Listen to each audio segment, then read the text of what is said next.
안녕하십니까, 김전미입니다. 세란 무엇인가 제3부를 하도록 하겠습니다. 요번에는 조금 복잡한 내용이 나올 수 있어요. 조금. 그래서 제가 이번에는 말빨로 하기보다는 그림을 많이 보여드릴 겁니다. PPT를. 왜냐? 이게 봐도 헷갈릴 수 있습니다. 그래서 많이 그림을 보여드리면서 할 거예요. 앞쪽에는 제가 그림을 비교적 많이 안 보여드리고 말빨로 갔습니다. 그래도 충분히 설명이 가능한 거였지만 이번 거는 그렇지가 않아요. 자, 그러면 하나씩 보도록 하겠습니다. 자, 지구가 23.5도 기울어서 세차 운동을 한다고 했죠? 자, 그러다 보니까 어떻게 되냐? 아까 얘기했듯이 시간에 대한 정의가 왜 그러면 그렇게 민족마다 서로 이렇게 달랐었느냐? 자기가 처한 환경이 달랐기 때문이다라는 얘기를 했습니다. 그쵸? 자, 요렇게. 제가 점을 찍어 놓은 게 바로 그겁니다. 맨 오른쪽서부터 볼까요? 그렇죠. 오른쪽.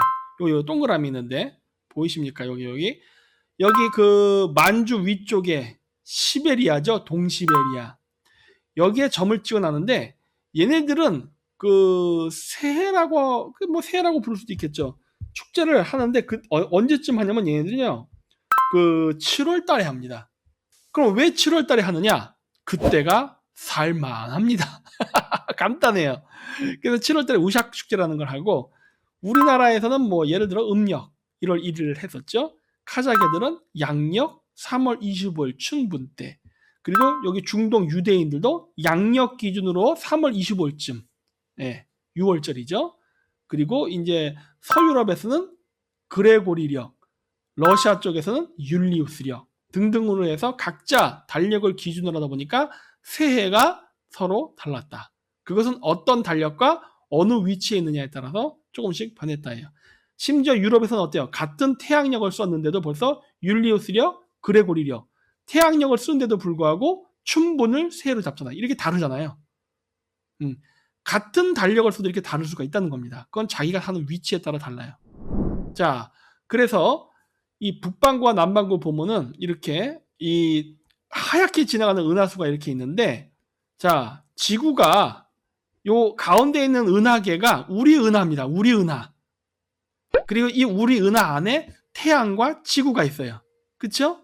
소속되어 있는데 지구가 세차 운동을 한다 했잖아요. 23.5도 기울어서 23.5도 기울어서 이렇게 지그재그 움직이는데 지금은 그 지구가 어디를 축을 바라보고 있냐면요. 여기 은하수가 있을 때 은하수를 중심으로 봤을 때 이 자전축이 은하수의 바깥쪽을 바라보고 있습니다. 물론 요 위에 올라가면 이제 작은 곰자리 폴라리스가 이제 북극성이 있는 거예요. 그래서 지구의 자전축이 반대편을 바라보고 있어요. 은하계의 중심축이 아닌 은하계의 중심축의 반대 방향, 즉 바깥을 바라보고 있습니다.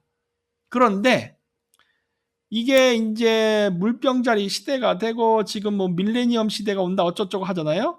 요 시점이 되면 어떻게 되냐? 이 중심축이 점점 안쪽으로 들어오기 시작합니다. 네, 점점 안쪽으로 들어오기 시작해요. 그래서 나중에는 이쪽 은하계의 중심을 바라보는 쪽으로 중심축이 바뀌게 됩니다. 지금 당장 그렇다는 건 아니에요. 네, 지금 당장은 아니지만 나중에 그렇게 된다는 겁니다. 나중에. 그래서 이거를 가지고 고대인들은 뭐라고 불렀느냐? 금의 시대, 은의 시대, 동의 시대, 철의 시대라고 불렀습니다. 그냥 우리가 얘기하는 봄, 여름, 가을, 겨울이에요. 봄, 여름, 가을, 겨울은 1년 365일을 기준으로 하는 거잖아요. 근데 이게 또 지구의 세차 운동에 의해서 이게 별이 조금씩 합니다. 그래서 세차 운동을 해서 한 바퀴 딱 도는데 걸리는 시간이 25,960년, 뭐 혹은 26,000년, 혹은 24,000년 등등으로 여러 개의 숫자로 불립니다. 이게 어쨌든 주기가 길다. 그런데 이걸 대주기라 부르는데 이 대주기를 4등분 하거든요. 즉 위에서 바라봤을 때 이게 제 머리를 은하계의 중심이라고 생각해봐요. 그 은하계의 중심으로 두고 지구의 자전축이 이렇게 나를 바라보고 있느냐 아니면 반대를 바라보고 있냐를 가지고서 4등분을 해서 우주의 봄, 여름, 가을, 겨울을 정의했습니다. 그거를 금의 시대, 은의 시대, 동의 시대, 철의 시대라고 하는 거예요. 금은 동철 이렇게. 그래서 가는데 이제 요 타이밍을 중심으로 이제 은하계의 중심을 바라보는 시대로 가기 시작하잖아요. 이제부터가 우리가 얘기하는 황금의 시대입니다. 가끔씩 보면은 저기 뭐 골든 다운 뭐 이렇게 해서 약간 프리메이슨 계열의 이런 어떤 그 종교 단체들 행동하는 거 보면은 뭐 황금 시대 어쩌죠 얘기하거든요. 그 얘기가 이 천문 얘기예요. 다 천문 얘기입니다. 근데 그것도 잘 모르고 인격 신화 해가지고 자꾸 이렇게 미화하는데 나중에 크게 실망할 거예요. 그 사람들.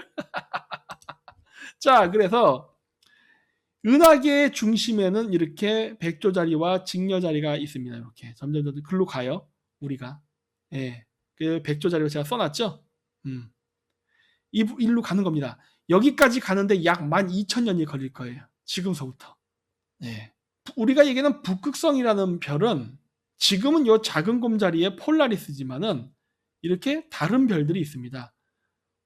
작은 곰자리 이전에는 용자리였고, 용자리 이전에는 헤라클레스 집어넣죠. 그 다음에 그 이전에는 직녀성, 그 이전에는 백조, 그 이전에는 세페우스였어요. 그래서 6개의 별자리가 있습니다. 이것도 숫자 6이네. 지구에서 진북 방향이 어디라고 했어요? 북이 66.6도. 근데 북극성을 결정하는 후보별도 6개. 작은 곰, 세페우스, 백조, 직녀, 헤라클레스, 용자리 6개. 6이군요. 태양도 숫자 6인데 어쨌든 그래서 6이라는 건 신성한 숫자입니다. 예. 그래서 이런 식으로 해서 6개의 별자리가 점진적으로 북극성이 됩니다. 지금은 아직도 폴라리스 별이 북극성이에요. 앞으로는 세페우스로 넘어갈 겁니다. 세페우스가 뭐냐면은 요거 별이에요. 이 별로 넘어. 여기서 이렇게 넘어. 여기 숫자 써 있죠? 이게 현재 별자리가 북극성이 어디냐를 알려주는 겁니다. 플러스 2000이잖아요. 지금 우리가 2022년이죠? 여기에 이제 북극성입니다. 기원전 2000년제에는 폴라리스가 아니었어요. 북극성의 다른 별이었어요. 기원전 6000년제에는 용자리였습니다. 이렇게 바뀌어요. 우리가 마고 시대 하는 거 있죠? 여기거든요. 요거. 그거는 지금으로부터 약 12,000년 전. 마고성 시대. 이렇게. 자, 그리고 지구가 지그재그로 세차 운동을 하는데 이렇게 지구가 세차 운동을 하는 이유는 지구가 23.5도 기울어서 지그재그 움직이기 때문입니다. 그래서 이 가운데 에콰도르라 써 있는 부분, 우리가 소위 얘기하는 적도죠. 여기는 그 봄하고 가을에 태양이 90도로 뜨는 지점을 얘기합니다. 여기가 바로 적도예요. 그리고 밑에 보면 트로픽 오브 카프리콘 있죠? 이거는 동짓날 태양이 90도로 뜨는 지점을 남회기선이라 불러요. 그게 영어로 트로픽 오브 카프리콘이라 그래요. 그리고 트로픽 오브 캔서 계절이죠. 이거는 태양이 여름에 90도로 뜨는 지점입니다. 이렇게. 그래서 이 지점을 태양이 지그재그 움직여요. 이거에서 만들어진 게 태국 문양입니다.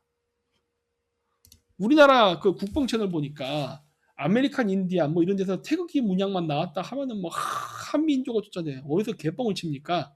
태극 문양은 우리 한민족과 관련이 있지. 관련은 있는데 한민족만의 공유물이 아니에요. 왜? 이건 천문을 의인화해 놓은 거기 때문에. 태양이 지그재그로 움직이는 걸 지구가 23.5도 기울어서 세차 운동을 하다 보니까 지그재그 움직이는 것처럼 보여서 만든 게 태극 문양이에요. 그래서 티베트 국기에도 태극 문양이 있습니다. 그러면 티베트도 우리나라 거야? 태극 문양만 나면 한국 거라고 얘기하는 건 진짜 말도 안 되는 어리석은 생각이에요. 그렇지 않아요. 이거 완전 저렇게 얘기하면 중국인들하고 똑같은 거예요. 우리가 중국인들하고 다를 게 뭐가 있어? 그런 식으로 막 갖다 붙이면 그건 역사 왜곡이죠. 네. 천문이 그만큼 발달했다는 거를 상징적으로 알 수 있어요. 근데 어쨌든 간에 태극 문양의 유래가 이렇다는 겁니다. 자, 그리고 천지인에 나타나는 666. 우리가 보통 천지인 사상 얘기하죠. 이 천지인 사상도 우리가 한민족 고유의 사상이라 얘기하잖아요. 아닙니다. 천지인은 한국인도 가지고 있는 사상입니다. 한국인도 한국인만 가진 게 아니라 한국인도 가지고 있는 사상입니다. 어쨌든 우리도 가지고 있다는 것은 우리가 그만큼 천문학이 발달됐다는 이야기예요. 그것만으로도 충분히 자부심을 가질 수 있습니다. 너무 국뽕으로 빠지면 안 됩니다. 자, 그래서 왜 666이 천지인에 있느냐? 자, 소리는 거리랑 같고 거리는 헤르츠랑 같습니다. 헤르츠랑 파동 사실 같은 건데, 그리고 온도랑 같다라고 해놨어요. 지금 제가 얘기하는 이 모든 것들이 뭡니까? 소위 우리가 얘기하는 오감입니다.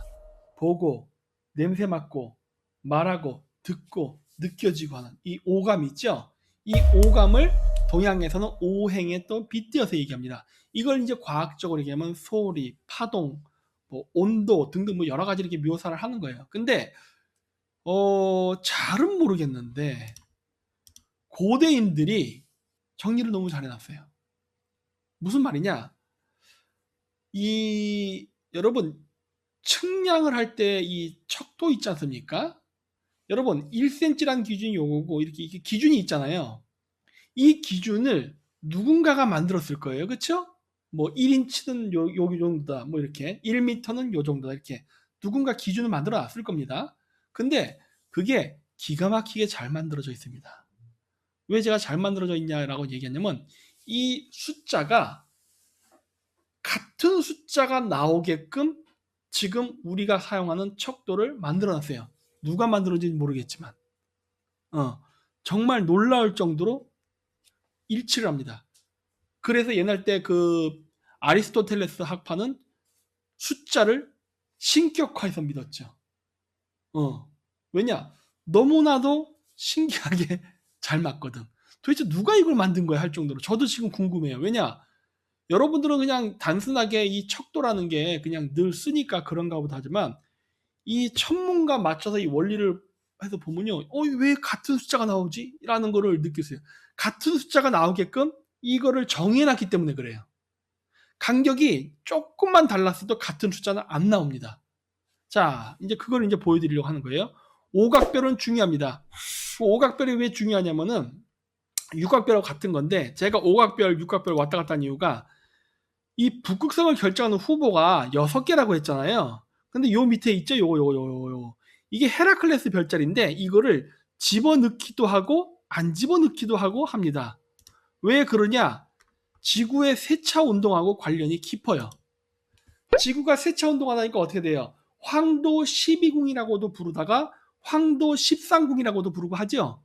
그런 것처럼 북극성을 결정하는 별들도 6개인데 헤라클레스가 들어가기도 하고 빠지기도 하고 합니다. 그러니까 5가 나왔다가 6이 나왔다가 5가 나왔다 6이 나왔다 그래요. 이것도 이제 설명할 거예요. 어쨌든 그러는데 지금은 5개입니다. 지금은 황도 12궁에 북극성을 결정하는 5개의 별자리가 있는 시대예요. 이제 앞으로는 황도 13궁에 북극성의 별자리가 6개가 되는 후보가 그런 시대로 지금 가고는 있지만 어쨌든 그렇게 됩니다. 자, 그런데 그래서 오각별은 금성을 상징하기도 하지만 북극성을 상징하기도 하고 그래요. 네. 그런데 여기 보면 오각별의 그 각이 36도, 72도, 108도라는 숫자가 나옵니다. 보이십니까? 그리고 제가 그 밑에다가 더 숫자를 써놨죠. 36, 72, 108, 144, 180, 216, 252, 288, 324, 360 이것이 여러분들이 그 각종 그 천문 관련된 이런 것들을 할 때 반복적으로 나타나는 숫자예요. 반복적으로 저 숫자가 나타납니다. 저는 각도예요. 각도를 한 바퀴를 다 돌면 우리가 몇 도라 부르죠? 360도라 부릅니다. 그것도 왜 360이라 정의했을까? 여러분 아십니까? 우리가 1도, 2도, 3도에서 360도가 되면 한 바퀴를 돌잖아요. 360도라고 정의했기 때문에 앞서 보여드리면 이러한 숫자가 나타나는 겁니다. 36, 72, 108, 360 이런 숫자가 우리가 한 바퀴를 도는 건 360도라고 정의했기 때문에 그런 거예요. 자, 알죠? 자, 이걸 염두에 두세요. 그거를 기준으로 해서 보면은 뭐를 알 수 있느냐? 빛의 속도. 빛의 속도는 1, 10, 100, 1000만, 18만 6624 마일 퍼 섹터인데 이 빛의 속도를 계산할 때 나오는 숫자가 6 곱하기 6 곱하기 6에 곱하기 1을 하면 나오는 432 스퀘어입니다. SQR이에요. 저 43이라는 숫자가 어디서 나오냐? 6 곱하기 6 곱하기 6에 1을 곱한 숫자예요. 하루는 24시간이죠. 근데 하루는 24시간인데 하루를 초로 계산하잖아요. 그러면 86,400초가 나옵니다.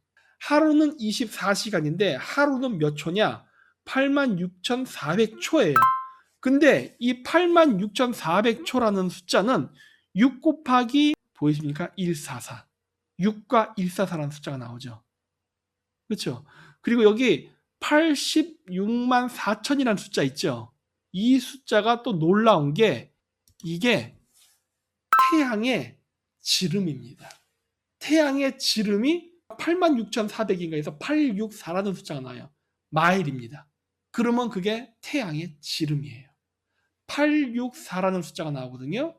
근데 여기서 보면 하루를 계산하는 시간이죠. 똑딱똑딱 시간을 재는 단위의 숫자와 길이를 재는 땅의 길이를 재는 거죠. 그 길이를 재는 숫자가 같게 나오게 되어 있어요. 우리가 하루란 정의는 뭐예요? 태양이 쭉 떠서 내가 있는 지점에서 떠서 한 바퀴 돌아서 다시 올 때까지죠. 한 바퀴를 도는 거를 하루라 그러잖아요. 그래서 그걸 24시간으로 분류를 하죠. 근데 24시간을 초로 환산하면 86만 4천 초라는 숫자가 나오거든요. 근데 그 숫자는 태양의 지름 숫자예요. 시간과 공간의 숫자가 일치하게 만들어졌습니다. 시간을 하루에 24시간이 아니라 계산하기 좋게 하루를 10시간이다라고 정의했으면 이러한 같은 숫자가 안 나왔을 겁니다. 그렇죠? 근데 하루를 24시간, 1분은 60초 이런 식으로 규정을 했기 때문에 정의를 했기 때문에 하루가 86만 4천 초일 때 태양의 지름과 같게 나오게끔 숫자가 된 거예요. 놀랍지 않습니까? 이거 도대체 누가 만든 거야? 응? 누가 만든 거야?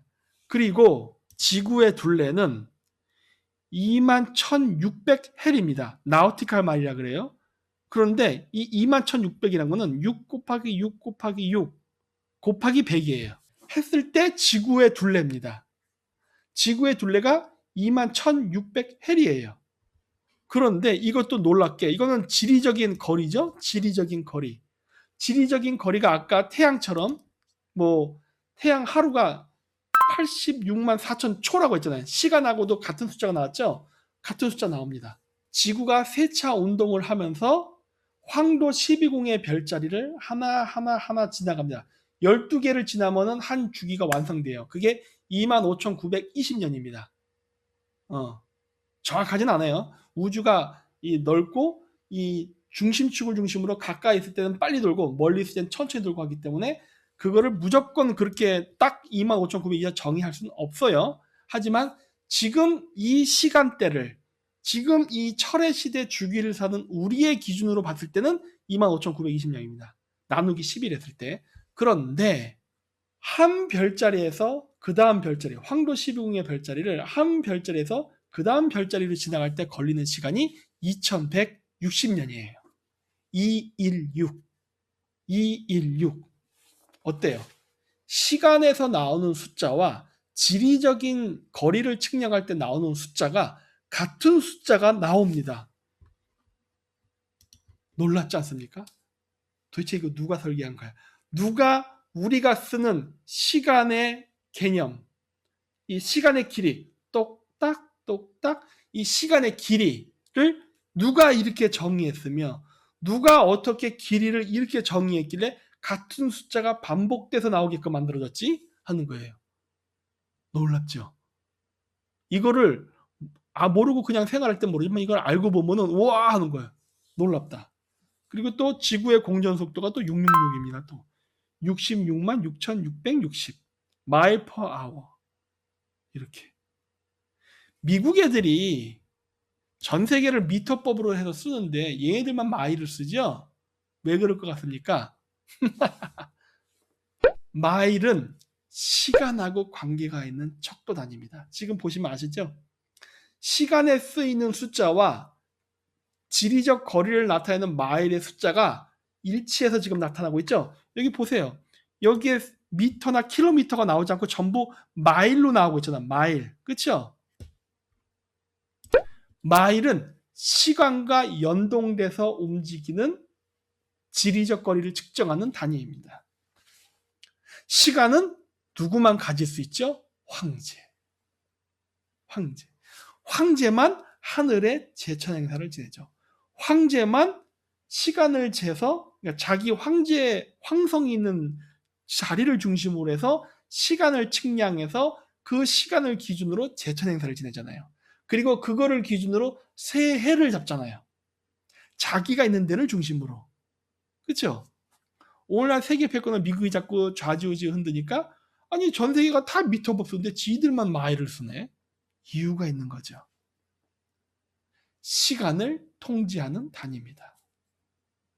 그래서 미국은 너희들은 미터 써도 우리는 마일 쓴다. 이렇게 나가는 거죠. 아, 미국이 이런 데는 다 이유가 있는 겁니다. 응? 네. 환갑 60년 이렇게. 그리고 이제 뭐 눈에 있는 얼굴에 구멍이 뭐 6개다 뭐 이런 거 쭉쭉 그냥 참고로 보세요. 그래서 인체에도 숫자 6과 관련된 것들이 상당히 많다. 6과 탄소 어쩌고 뭐 이런 것들 나온다. 이런 거. 그리고 하늘에서 내리는 눈도 육각형이다. 우리 인간이 마시는 좋은 물도 육각수다. 뭐 이런 거 많잖아요. 숫자 6 이런 게 많이 나오죠. 그래서 이걸 도형으로 만들 때 플라톤의 이러한 그 도형 이런 거 나올 때도 보면 이게 그 각의 면의 수가 36, 72, 108 이렇게 숫자가 나오거든요. 네. 이렇게 똑같이 나옵니다. 여기도 보면은 제가 앞서 보여드린 36, 72, 108, 144 이 숫자 있죠? 이 숫자가 동일하게 나타난다는 거예요. 놀랍지 않습니까? 지금 우리가 쓰는 모든 단위들이 이래요. 온도를 측정하는 단위, 시간을 측정하는 단위, 거리를 측정하는 단위, 그리고 각, 몇 도, 몇 도, 몇 도, 몇 도, 이 각, 모든 측량의 기준이 서로 일치되는 숫자가 나오게끔 정교하게 짜여져 있습니다. 누가 만들었을까 하는 거예요. 이거. 그래서 그 프리메이 상징이 직각자 컴파스 아닙니까? 놀랍죠? 시간을 지배한 자가 세상을 지배한다. 일반 대중들, 피지배 계급에게는 신을 인격화시켜서 우상화시켜서 믿게 만듭니다. 신에게 빌면은, 신에게 11조를 갖다 바치면 너희들은 복을 받을 것이다. 뻥이죠. 구라죠. 신이 어떻게 인간입니까? 여러분 신 만나본 적 있어요? 대화해 본 적 있어? 어느 나라 언어로 얘기해? 인종은 뭐예요? 모르잖아. 그런 거 없어요. 신이라는 건 그냥 이 우주 그 자체일 뿐이에요. 지배계급은 그렇게 믿어요. 지배계급은 그렇게 인식합니다. 그렇기 때문에 이러한 숫자, 천문학 이런 것들이 연관성을 하면서 이러한 것들이 연구를 되게 많이 해요. 이 기술이 나중에 반도체까지 적용되고 지금 AI까지 적용되고 다 하는 겁니다. 이 모든 걸 맞춰서 해요. 일치화시킵니다. 왜? 그래야 자기네들이 예측 가능한 미래를 만들어낼 수 있으니까. 진시황이 중국을 통일했을 때 왜 도량령을 통일했습니까? 이쪽에선 저쪽 기준, 저쪽에선 저쪽 기준. 이러다 보면 일단 세금을 거둘 때 들쑥날쑥이 돼버려요. 균일 소득에 맞춰서 균일한 세율을 적용하고 그리고 어떤 국가 정책을 할 때 예산 편성을 할 때 균일한 척도 기준이 돼야 금을 보내주더라도 균일한 양의 금이 나가면서 안정적인 재정을 만들어 나갈 수 있잖아요. 즉 예측 가능하잖아요. 계산할 수가 있잖아요. 그렇기 때문에 이 세상을 사실 지배하는 엘리트들은 이런 시간과 이런 거에 대한 연구를 많이 해서 새로운 문물을 만들 때 여기에 규칙성 있게 만들어냅니다. 그러다 보니까 그걸 상징적으로 보여줄 때 여러분 마이크로소프트나 인텔 이런 거 보면 666 써놓고 하죠. 이런 거 왜 써놨어요? 자기네들은 이런 기준을 해서 하기 때문에 하는 거예요. 자기들은 다 알아. 근데 신을 인격신으로 믿는, 즉 인격신으로 믿는다는 것 자체가 우상숭배예요. 우상숭배에 빠져있는 피지배 계급은 어떻게 되는 거예요? 저거는 사탄, 저거는 악마 숭배 이러고 자신들이 어리석은 거는 몰라요. 그리고 엘리트 그룹은 이미 다 보여줬어. 다 보여줬어. 근데 전혀 이해를 못하는 거죠. 왜? 신에 대한 개념과 우주라는 대한 개념과 시간이라는 개념, 그리고 이 시간이 공간과 어떻게, 시공이 어떻게 엮이는가. 그래서 나라는 존재가 만들어지고, 왜? 나라는 존재는 지금 여러분 카메라로 보고 있는 이 나라는 존재는 변합니다. 시간의 흐름에 따라서. 그렇죠? 모든 건 시공간의 상호 관계에 따라 변하게 돼 있어요. 이런 거에 대한 연구를 해서 아는 엘리트들은 다 공개해요. 보여줘. 근데 문제는 뭐예요? 우매한 대중이 이해가 안 되니까 마녀다, 악마다, 사탄이다 하는 거죠. 정말 어리석은 거죠. 이걸 알아야 새해라는 기준도 알고, 시간이라는 개념도 알고, 그러면서 문명을 어떻게 만들어내는 척도. 신라가 건국될 때 박격거세가 갖고 온 게 금척이잖아요. 그거 왜 갖고 왔는데? 중요하거든. 금척의 의미도 모르는 거죠. 안타깝습니다. 그래서 3부에서는 이러한 것들을 조금 얘기했습니다. 그리고 제가 가장 궁금한 거는 어떻게 이러한 거를 만들어낼 때 이 척도라는 단위를 이렇게 같은 숫자가 반복되게 만들었을까? 정말 놀랍다는 거예요. 이 문명을 설계한 설계자들은 어떻게 이 개념을 하나로 융합시켜서 같은 숫자가 나오게끔 만들어냈을까 하는 게 정말 놀라울 뿐입니다. 오늘 제 3부는 새해는 무엇인가에서 조금 벗어났습니다만, 그거를 바탕으로 어떻게 문명이 만들어지고 어떻게 시간이라는 개념을 가지고 우리가 이런 종교 철학이라든가 인간의 천지인이 같은 개념으로 나왔다는 걸 만들었나에 대해서 설명하는 것으로 새해 3부 강의를 마치게 되었습니다. 안녕히 계십시오.